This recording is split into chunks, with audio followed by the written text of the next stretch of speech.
En el invierno de 2019, cuando Isabel Hayes tenía 39 años y todavía conservaba esa belleza sobria que no dependía de maquillaje ni de juventud, sino de la forma en que sostenía la espalda incluso cuando el mundo ya la había doblado por dentro, su vida cabía en un apartamento silencioso de paredes claras y persianas medio cerradas.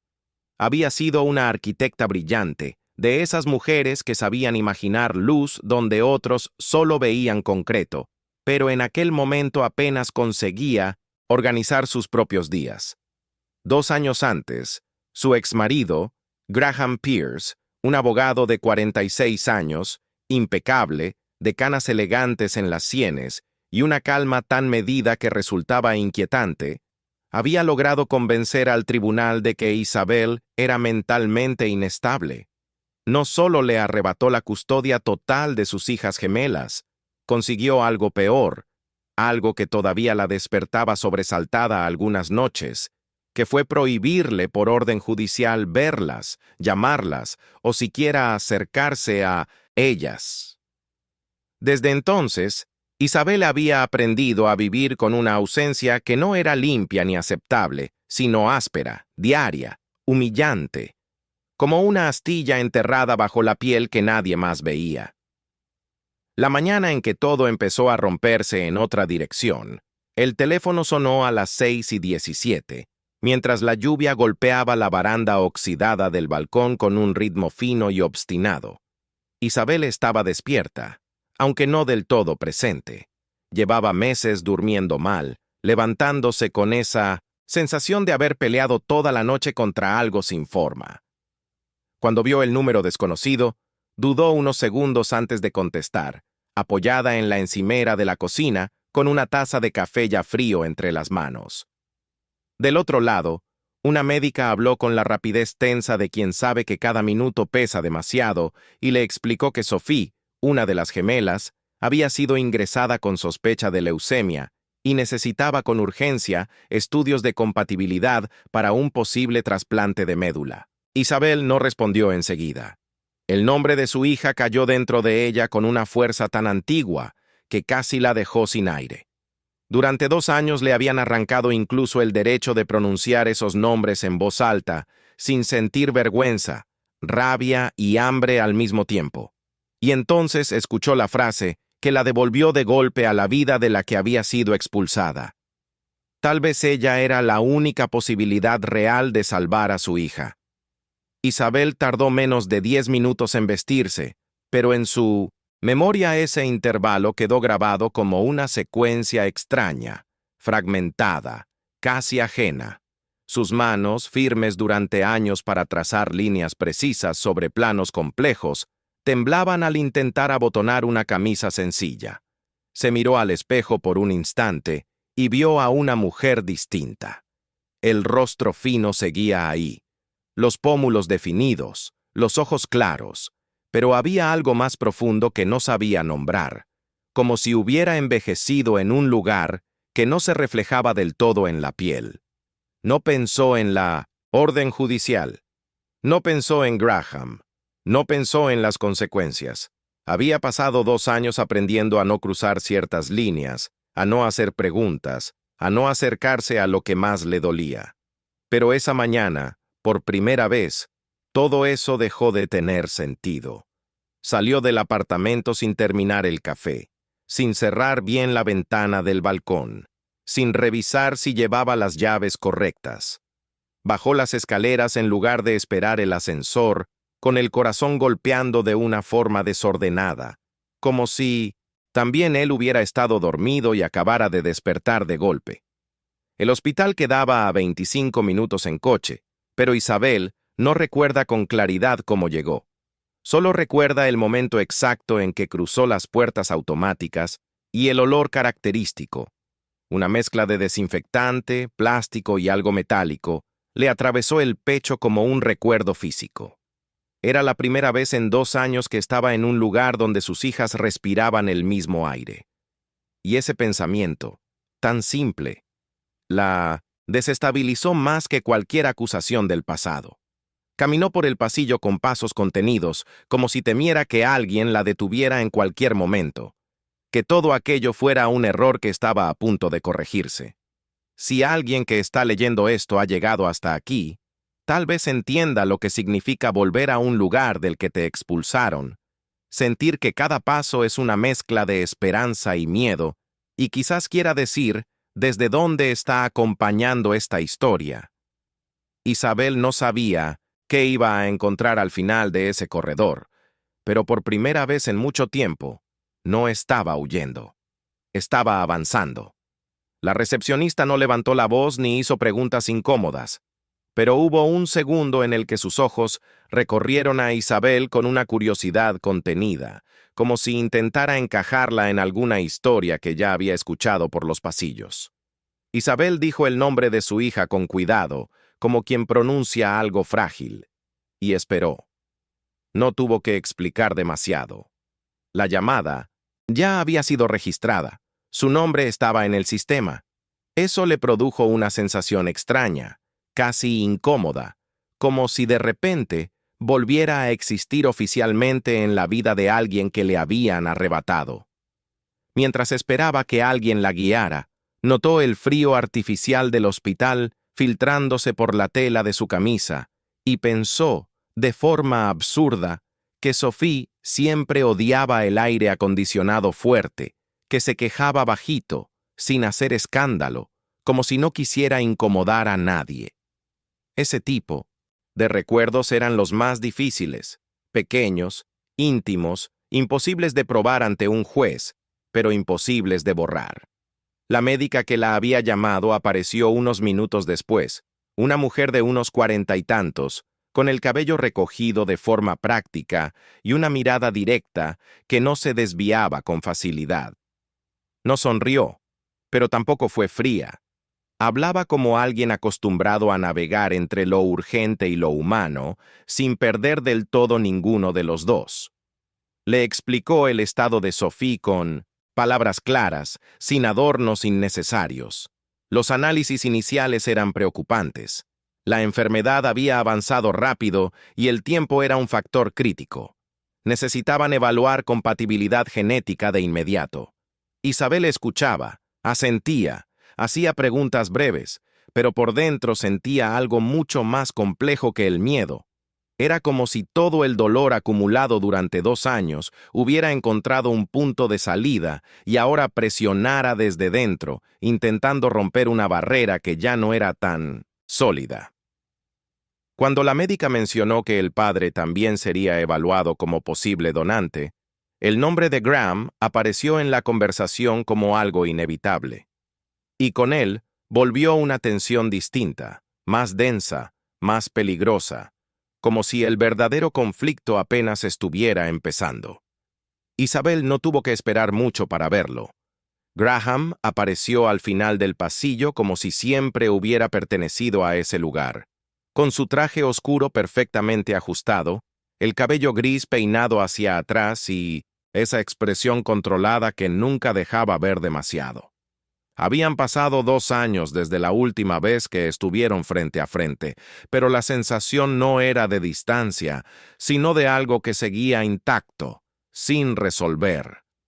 Él se detuvo a unos pasos de ella, la observó de arriba abajo con una calma que rozaba la indiferencia, y por un instante, Isabel volvió a sentirse como en aquel tribunal, reducida a una versión de sí misma que no le pertenecía. No hubo saludo, no hubo gesto de humanidad, solo una tensión silenciosa que parecía ocupar todo el espacio entre ellos. Isabel notó algo más, sin embargo, algo que no encajaba del todo. En el rostro impecable de Graham había una rigidez nueva, como si la situación escapara, aunque fuera mínimamente, de su control habitual. Cuando comenzaron los procedimientos para los análisis, todo se volvió más técnico, más rápido, casi mecánico. Enfermeros iban y venían, etiquetas, tubos de ensayo, preguntas repetidas. Isabel extendió el brazo para la extracción de sangre sin vacilar, observando cómo el líquido oscuro llenaba los pequeños frascos, con una tranquilidad que sorprendía incluso a ella misma. Había pasado 2 años sintiéndose inútil, excluida de cualquier decisión importante en la vida de sus hijas. Y ahora, de repente, su cuerpo volvía a tener un propósito directo, casi brutal. Mientras tanto, Graham respondía a las preguntas con precisión, como si estuviera en una audiencia más, cuidando cada palabra. Pero había algo en el ambiente que no se ajustaba a su narrativa perfecta. Isabel lo percibía en los silencios, en las miradas discretas del personal médico, en la forma en que nadie parecía dispuesto a tratar aquello como un simple trámite. Era como si, sin que nadie lo dijera en voz alta, algo más estuviera en juego, algo que todavía no tenía nombre, pero que ya empezaba a desestabilizar todo lo que Graham había construido con tanto cuidado. El tiempo dentro del hospital no avanzaba de forma normal. Las horas parecían dilatarse, como si cada minuto tuviera un peso distinto dependiendo de lo que se estaba esperando. Isabel fue conducida a una sala pequeña, con una ventana alta que dejaba entrar una luz gris, filtrada por la lluvia constante del exterior. Allí, le pidieron que aguardara mientras procesaban los primeros resultados preliminares. Sentada en una silla incómoda, con las manos entrelazadas sobre las rodillas, intentó mantenerse presente, no dejar que su mente escapara hacia los 2 años que había pasado sin ver a sus hijas. Pero era imposible no pensar en Sophie siendo niña, con ese gesto serio que tenía incluso cuando jugaba, y en Ruby, más expresiva, más inquieta, siempre buscando aprobación con una sonrisa que ahora Isabel ya no sabía si seguía siendo la misma. Esa incertidumbre era peor que cualquier diagnóstico, no saber en qué se habían convertido sus propias hijas sin ella. Fue en ese estado de espera tensa que un detalle aparentemente pequeño empezó a incomodarla de forma persistente. Cuando una enfermera entró a revisar unos documentos, Isabel preguntó por Ruby, intentando mantener la voz estable. La respuesta fue breve, demasiado breve. Ruby estaba en casa, bajo el cuidado del padre. No había más información. No había mención de visitas, ni de evaluaciones, ni de ningún tipo de acompañamiento. Algo en la forma en que la enfermera evitó profundizar hizo que Isabel sintiera una punzada fría, distinta al miedo por Sophie. Era otra cosa, una inquietud más, silenciosa, más difícil de justificar, pero igual de intensa. Porque en todos esos 2 años Graham había construido una imagen impecable de sí mismo. El padre dedicado, estable, protector. Pero Isabel conocía los espacios entre esa imagen. Conocía lo que no se decía. Y por primera vez desde que había llegado al hospital, entendió que quizá la historia no era solo salvar a una hija enferma, sino descubrir qué estaba pasando con la otra. Cuando la médica regresó, no traía la expresión neutra de antes. Había algo más en su mirada, una especie de cautela que no era habitual en alguien acostumbrado a dar noticias difíciles todos los días. Se sentó frente a Isabel y le explicó que los resultados preliminares de compatibilidad ya habían comenzado a arrojar datos, pero que necesitaban confirmar algunos puntos antes de avanzar. Isabel escuchaba cada palabra con una atención casi física, como si su cuerpo entero estuviera inclinado hacia esa información. Entonces la médica mencionó algo que no tenía sentido inmediato. Había inconsistencias en los marcadores genéticos que no encajaban del todo con lo esperado entre padre e hija. No lo dijo como una acusación ni como una conclusión, sino como un dato que requería más análisis. Aún así, esa frase quedó suspendida en el aire, cargada de algo que Isabel no podía ignorar. Porque no era un problema médico cualquiera. Era algo que tocaba directamente la base de una historia que llevaba años siendo tratada como incuestionable. Isabel no reaccionó de inmediato. No hizo preguntas, no interrumpió, pero dentro de ella algo empezó a reorganizarse con una velocidad silenciosa.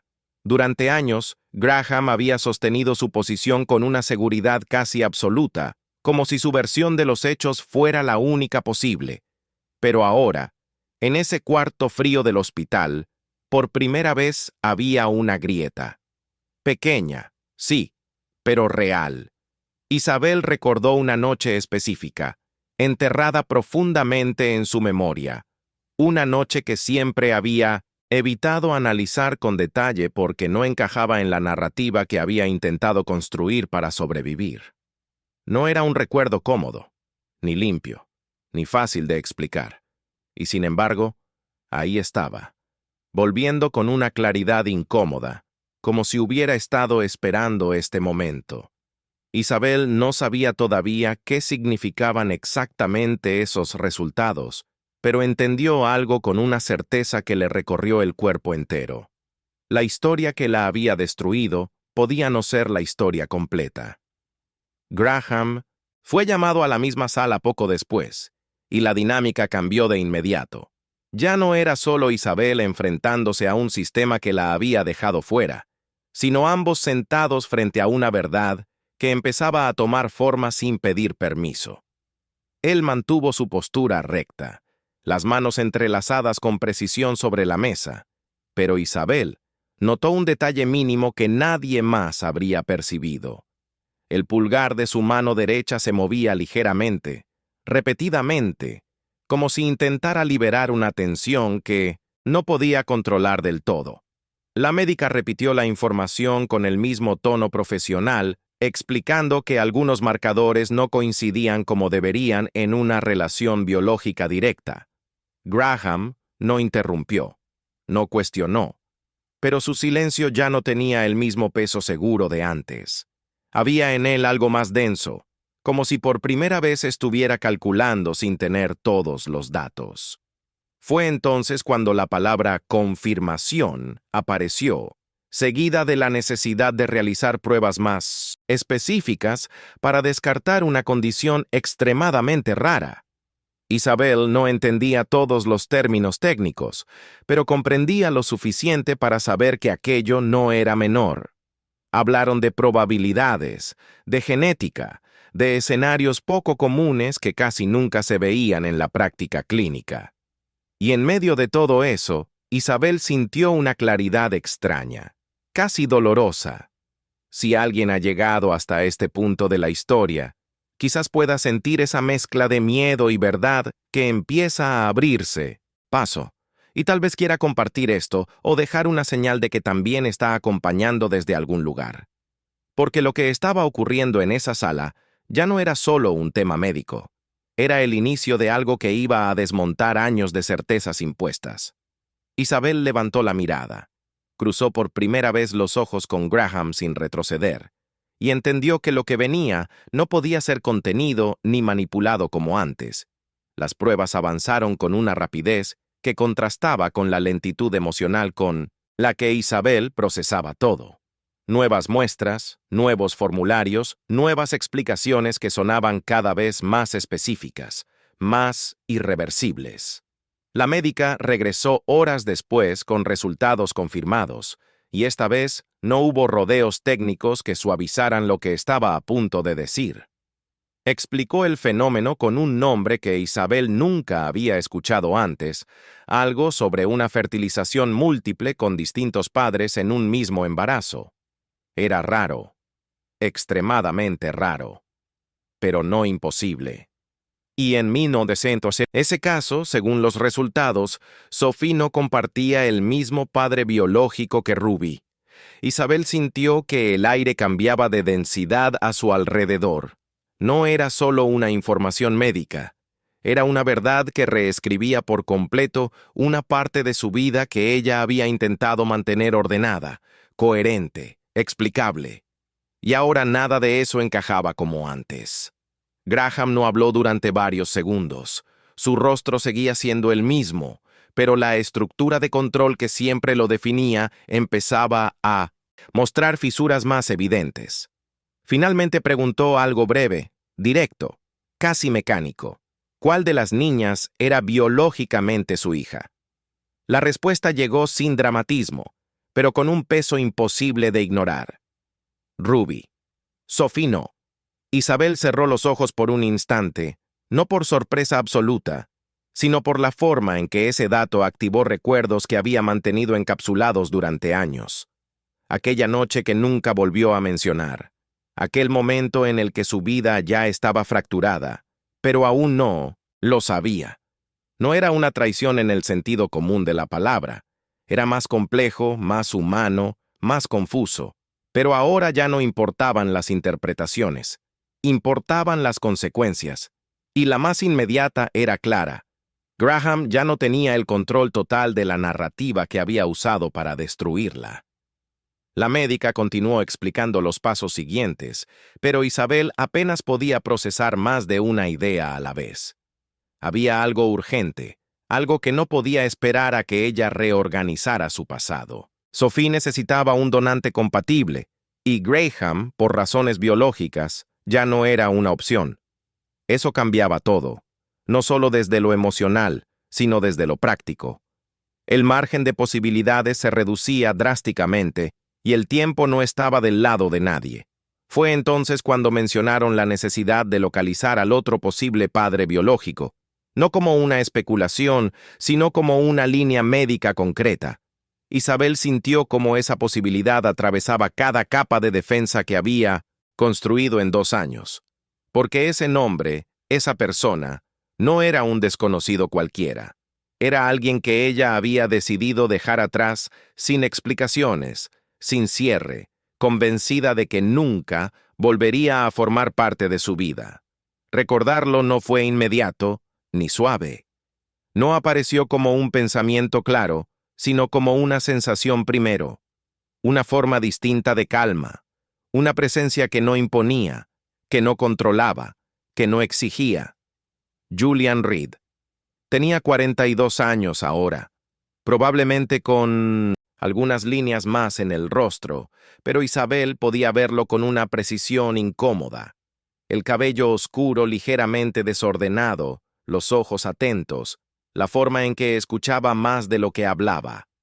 Había sido una parte breve de su vida, en un momento en que todo ya estaba fracturado con Graham, aunque todavía no había explotado del todo.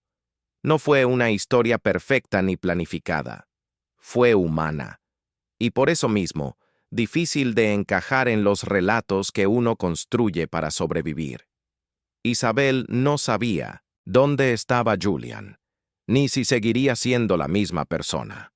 Pero por primera vez en mucho tiempo, no se trataba de lo que ella sentía o necesitaba. Se trataba de Sophie. Y si existía una posibilidad, por mínima que fuera, de salvarla.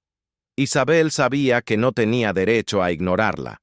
Localizar a Julian no fue inmediato, pero tampoco imposible.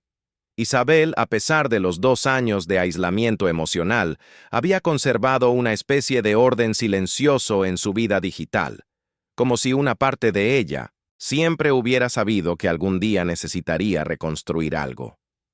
Encontró un correo antiguo, luego otro, hasta llegar a un número que ya no sabía si seguiría activo. Dudó antes de marcar, no por miedo al rechazo, sino por la magnitud de lo que estaba a punto de decir. No existía una forma simple de explicarle a alguien que podía tener una hija de 10 años y que esa hija estaba luchando por su vida. Cuando finalmente escuchó su voz al otro lado, más grave, más pausada, pero inconfundiblemente la misma. Isabel sintió algo que no esperaba. No alivio, no angustia, sino una claridad directa. No había espacio para rodeos. Le explicó lo esencial, sin adornos, sin dramatizar, como si cada palabra tuviera que sostenerse por sí sola. Julian no reaccionó con incredulidad ni con preguntas innecesarias. Hubo un silencio breve, sí, pero no era de duda, sino de asimilación. Preguntó por Sophie, por su estado, por los tiempos. Nada más. No cuestionó el pasado. No exigió explicaciones inmediatas. No buscó culpables. Isabel percibió en su tono algo que contrastaba de forma casi brutal con todo lo que había vivido con Graham. Una disposición tranquila, directa, orientada a lo importante. Dijo que estaría en el hospital ese mismo día, sin condiciones, sin negociación. Esa respuesta, tan simple en apariencia, tuvo un efecto profundo en Isabel, porque durante años había estado acostumbrada a que cada decisión, cada movimiento, cada vínculo estuviera condicionado por control, por estrategias, por poder. Y de repente, en medio de la situación más crítica de su vida, aparecía alguien que no necesitaba dominar nada para actuar. Y eso, de una forma que Isabel todavía no comprendía del todo, empezaba a cambiar el equilibrio de toda la historia. Julian llegó al hospital esa misma tarde, y su presencia no pasó desapercibida, aunque no fuera alguien que buscara imponerse. Tenía ese tipo de elegancia discreta que no dependía de ropa costosa, sino de la forma en que se movía, en de cómo observaba antes de hablar. Llevaba una chaqueta sencilla, el cabello oscuro con algunas canas tempranas y una expresión serena que contrastaba con la tensión que dominaba el ambiente. Cuando Isabel lo vio acercarse por el pasillo, sintió una mezcla extraña de reconocimiento y distancia, como si el tiempo no hubiera pasado del todo, pero tampoco hubiera dejado nada intacto. No hubo abrazo, no hubo dramatismo, solo un intercambio de miradas donde se entendía que no era el momento de hablar del pasado. Era el momento de actuar. Y en ese sentido, Julian ya estaba completamente presente. Los análisis de compatibilidad se realizaron con la misma urgencia que antes, pero esta vez con una expectativa distinta, casi contenida. Isabel observaba todo desde una posición diferente ahora. Ya no era solo una madre que había sido apartada, sino alguien que estaba viendo cómo la verdad empezaba a reorganizar cada pieza de su vida. Graham, por su parte, mantenía su postura controlada, pero su silencio ya no era estratégico. Era más denso, más cargado, como si estuviera recalculando constantemente una situación que ya no respondía a sus reglas. Horas después, cuando la médica volvió con los resultados, no necesitó decir mucho. Bastó una frase clara, directa. Julian era altamente compatible. No era una posibilidad lejana. Era la mejor opción. Isabel cerró los ojos un segundo, sintiendo cómo algo dentro de ella se reacomodaba de forma definitiva, porque en medio del caos, por primera vez había una línea clara entre el problema y la solución. Y esa línea no dependía del control de Graham ni de decisiones pasadas. Dependía de algo mucho más simple y mucho más poderoso, la voluntad de alguien de salvar una vida sin pedir nada a cambio. La preparación para el trasplante comenzó casi de inmediato, pero el estado de Sophie se deterioró más rápido de lo que esperaban. Isabel no la había visto todavía. Los protocolos, las decisiones médicas y, en parte, la sombra de Graham seguían limitando ese encuentro. Pero aún sin verla, Isabel sentía la gravedad de la situación en cada conversación, en cada mirada del equipo médico. Había una urgencia silenciosa que no se decía en voz alta, pero que todos entendían. Julian aceptó cada procedimiento sin vacilar, firmó documentos, escuchó riesgos, asintió con una calma firme que no parecía heroica, sino natural. Como si no estuviera haciendo algo extraordinario, sino simplemente lo correcto. Isabel lo observaba desde cierta distancia, entendiendo que esa decisión, ese acto concreto, estaba cambiando no solo el destino de Sophie, sino también el eje moral de toda la historia. Fue en medio de ese proceso que otra verdad empezó a emerger, esta vez desde un lugar más incómodo, más difícil de ignorar. Una trabajadora social del hospital solicitó hablar con Isabel en privado. No fue una conversación larga, pero sí suficiente para que algo encajara de forma inquietante. Había señales relacionadas con Ruby que no podían pasar desapercibidas. Bajo peso, conductas retraídas, respuestas inconsistentes en evaluaciones anteriores. Nada que por sí solo fuera concluyente, pero juntos formaban un patrón. Isabel sintió un frío distinto, más profundo que el miedo por Sophie. porque ahora ya no era solo una hija en peligro médico. Era la posibilidad de que la otra hubiera estado viviendo algo que nadie había querido ver. Y en ese instante, todo cambió de dimensión. Ya no se trataba únicamente de salvar una vida. Se trataba de rescatar otra antes de que el daño fuera irreversible. El trasplante se realizó en una madrugada que Isabel no olvidaría nunca, no por lo que vio, sino por lo que sintió sin poder hacer nada más que esperar. Estaba sentada en una sala tenue, con una luz amarilla que no terminaba de iluminar del todo, sosteniendo entre las manos una taza de té que se enfrió sin que ella diera un solo sorbo. Julian había entrado al procedimiento con una calma casi silenciosa, como si no necesitara convencer a nadie de nada. ¿Y Sophie? Sophie estaba en algún lugar detrás de esas puertas, luchando con una fuerza que Isabel apenas podía imaginar. El tiempo dejó de tener sentido otra vez. Cada minuto era largo, pesado, pero al mismo tiempo borroso. Isabel pensaba en todo lo que no había podido decirle en 2 años, en cada cumpleaños perdido, en cada momento que alguien más había vivido en su lugar. Y por primera vez, ese dolor no era paralizante. Era combustible. Mientras eso ocurría, en 1992, otro plano completamente distinto, las piezas legales comenzaron a moverse con una rapidez inesperada. La trabajadora social había activado protocolos y nuevas evaluaciones sobre Ruby se pusieron en marcha sin que Graham pudiera intervenir de la misma forma que antes. La narrativa perfecta empezaba a romperse no por un ataque directo, sino por acumulación de hechos que ya no podían ignorarse. Informes, registros, observaciones médicas. Isabel no estaba presente en todo eso, pero sentía el cambio como una corriente subterránea que finalmente emergía. Graham ya no tenía el mismo control, y lo sabía. Se notaba en su postura, en la forma en que evitaba ciertos pasillos, en cómo hablaba menos. Por primera vez, no estaba administrando la situación, estaba reaccionando a ella. Y eso, en alguien como él, lo volvía impredecible. Horas después, cuando finalmente les permitieron saber que el trasplante había sido realizado sin complicaciones inmediatas, Isabel no reaccionó con euforia. No lloró. No se desmoronó. Lo que sintió fue algo más silencioso y profundo, como si su cuerpo entero estuviera soltando una tensión acumulada durante años, no solo por Sophie, sino por todo lo que había vivido hasta llegar a ese punto. La médica explicó que el proceso ahora dependía de la respuesta del organismo, que las siguientes semanas serían críticas, que nada estaba garantizado todavía.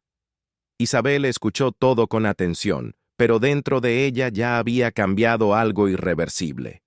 Porque, independientemente del resultado final, sabía que había vuelto a estar donde debía estar. No como una espectadora lejana, no como alguien borrado por una decisión judicial, sino como madre. Y esa posición, después de todo lo que había pasado, ya no era negociable. El desenlace no ocurrió en un solo momento, sino en una secuencia de hechos que, juntos, cerraron una historia que había quedado suspendida durante demasiado tiempo. Sophie respondió al trasplante, lentamente, con días buenos y otros difíciles, pero avanzando. Ruby fue retirada del cuidado de Graham tras la confirmación de negligencia y abuso emocional, y comenzó un proceso de recuperación que no fue rápido ni simple, pero sí real. El tribunal revisó el caso anterior y lo que antes había sido presentado como inestabilidad de Isabel empezó a revelarse como manipulación estratégica. Graham perdió la custodia, perdió el control y, quizás por primera vez, enfrentó consecuencias que no podía redirigir. Isabel no salió ilesa de todo aquello. Nadie lo haría. Pero dejó de ser la mujer que había sido definida por otros. Reconstruyó su vida desde un lugar distinto, no perfecto, pero firme. Y aunque nunca llegó a entender completamente todo lo que había pasado, sí entendió lo más importante. La verdad no siempre aparece cuando uno la busca, pero cuando finalmente lo hace, cambia todo lo que parecía inamovible.